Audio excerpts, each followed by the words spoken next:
Hi there and welcome back to the How to Animate YouTube channel, and in today's lesson we're doing an introduction to acting and we're animating a dialogue scene.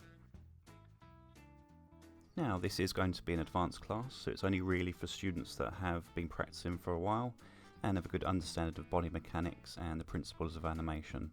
If you are still a beginner, then I suggest having a look at some of the other videos on this YouTube channel. When you start dealing with acting in animation, you really are taking it to another level. Beyond simply the way the character moves, you're now thinking about why they move. So it's good to study acting if possible, take some acting classes and read books on traditional acting methods. Now staging, simply put, is communicating with your audience in the clearest and most direct and understandable way. An action must be staged so it is read by the audience in a way that you intend. If you fail to communicate with your audience through bad staging, then it doesn't matter how beautiful your animation is, you will have lost the emotional connection with them. A good place to start is with the camera. Make sure the camera is the right distance from the character to clearly show what they are doing. Then decide which type of camera you would like to use in your shot. If you're doing a shot with a lot of motion in it, then consider doing a long shot. The closer the camera gets to the character, then the less movement is required, but you will get closer in on the face and it be able to express more emotion. Mid shots are great for still conveying emotion, but allowing the arms and chest of the character to still be visible. If a character is completely still, then consider doing a close-up shot on the face only. Make poses that only say one thing at a time. You want to make sure that only one action is seen at a time, and then the next, and then the next. Clarity is key, so having too much stuff going on in screen at the same time is bad. Try to imagine yourself watching the scene for the very first time and emphasize what you want the audience to focus on. So let's jump into Maya and I'll show you how I like to approach a dialogue shot. So before you even touch the computer, it's best to listen to the sound clip over and over again. Close your eyes and try to picture in your mind the beats and the movements, and then get up and act it out yourself. Now some people like to shoot video reference and some people like to do thumbnails. Personally, I like to just act it out and then do thumbnails and just write down some thoughts. Once you get into Maya, roughen your camera, get the characters in the scene, and then you want to start your blocking phase. And this is just a rough, broad overview of your poses, okay? You don't want to do too many poses at this point, and just rough in the ideas. So I'm just going to quickly play this. You do have a choice. We all do.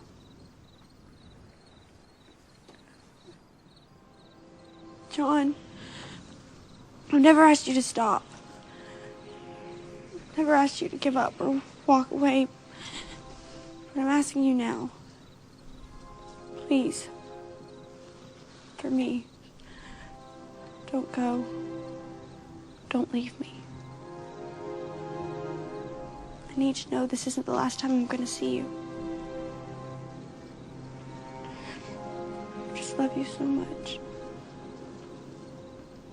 As you can see, it's a very emotional scene, and I kind of wanted her to start off far away, and then as she confesses more and more, to coming closer.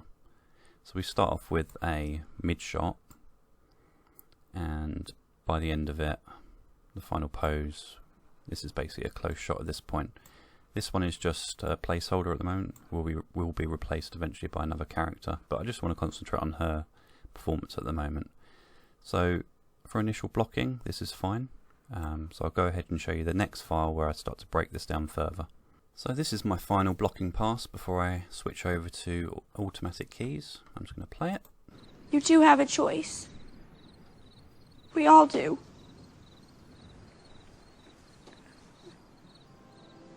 John, I've never asked you to stop. Never asked you to give up or walk away. But I'm asking you now. Please. For me.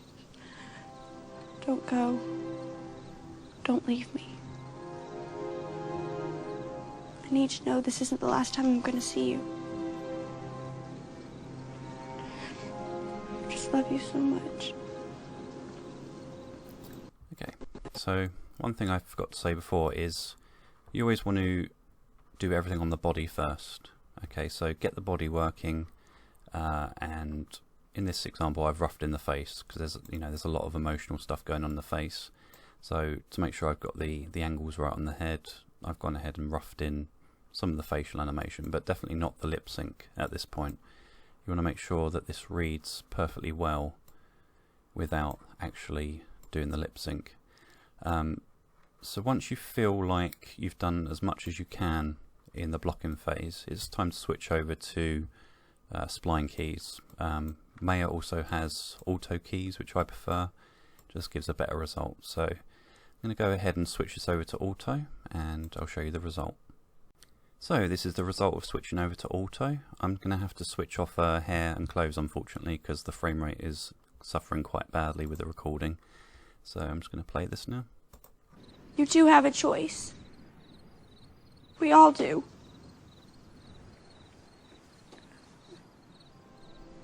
John, I've never asked you to stop. Never asked you to give up or walk away. But I'm asking you now. Please. For me. Don't go. Don't leave me. I need to know this isn't the last time I'm going to see you. I just love you so much. Okay, so it's not too bad. It's just come straight out of step keys, and quite happy with the result. I've put enough keys and information in that it reads quite well. Obviously it needs a lot of polish. I mean, this is very, very rough at the moment, but it's a good basis to start from.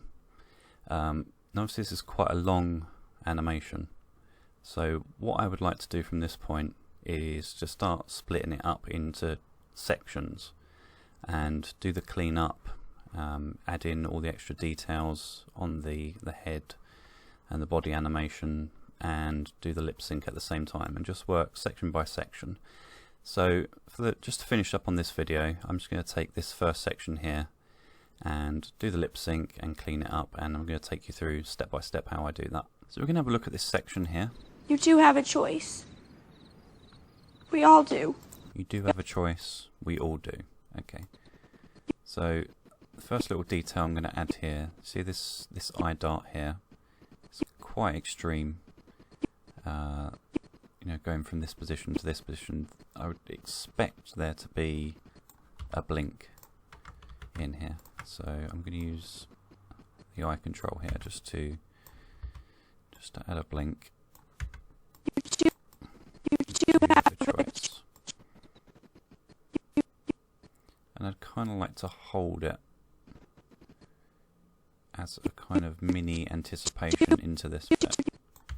So I'm just going to hold it until 15.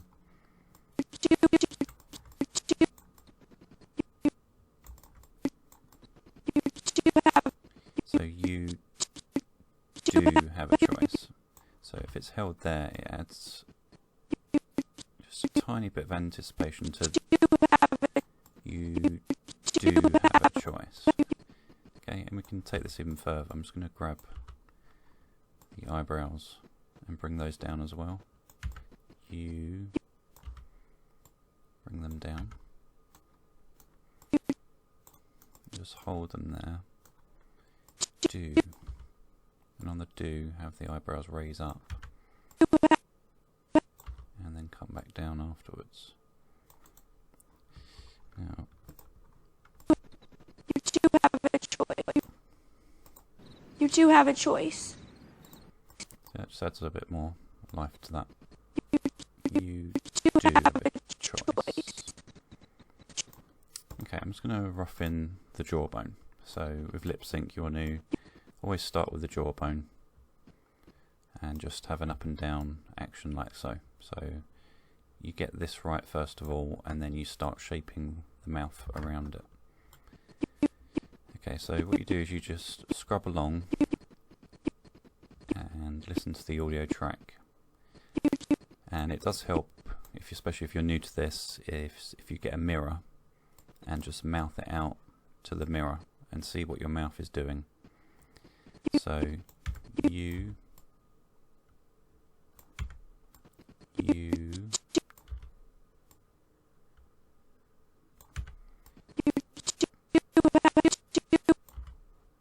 Okay, and oo. Always have the mouth slightly open. So you do have. Have will be quite a large mouth movement. Have. We then go into a V shape for the V. Okay, so that's going to be quite closed, or almost all the way closed. Have. Just going to move that forward a bit. Do have a ch. At this point, she's going to be anticipating the next bit, so it's going to be ch. So slightly open for that. Ch. It's going to hold it. Choice. So that's when it goes to probably about there. Choice. Okay, and S would be quite closed. Okay, let's just play that. You do have a choice. Okay, not too bad.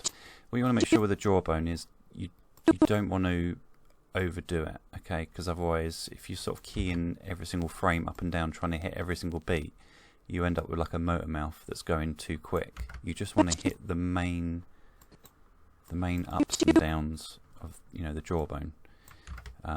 Put too many keys on here and it'll feel really unnatural. You do have a choice.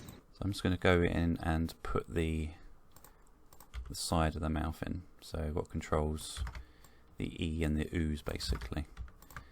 So on this rig it's these two controllers here. So here we go. You do have a U. Okay, so U would be quite an extreme oo. I'm going to bring these all the way in. U. Do. Would be slightly less, I would imagine. Do.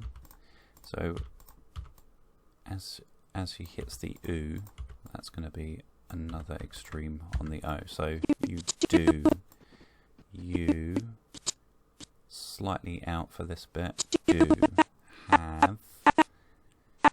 Okay, so at the bottom of the A would be a slight E shape, like so. Have.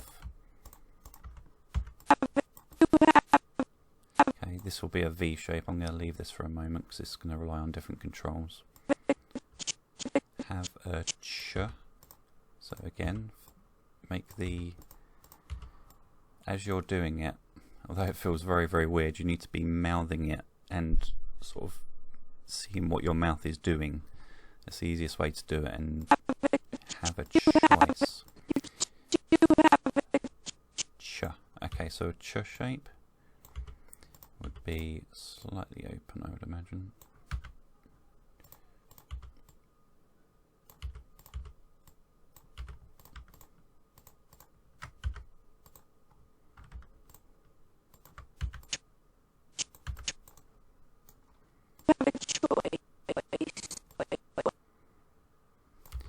I'm just going to add a bit more of an O shape.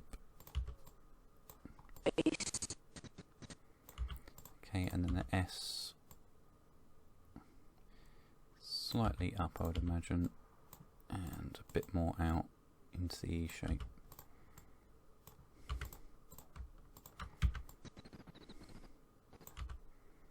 And I'm just going to return her to a sad state afterwards. Okay, so let's play that. You do have a choice. Okay, so it's not too bad.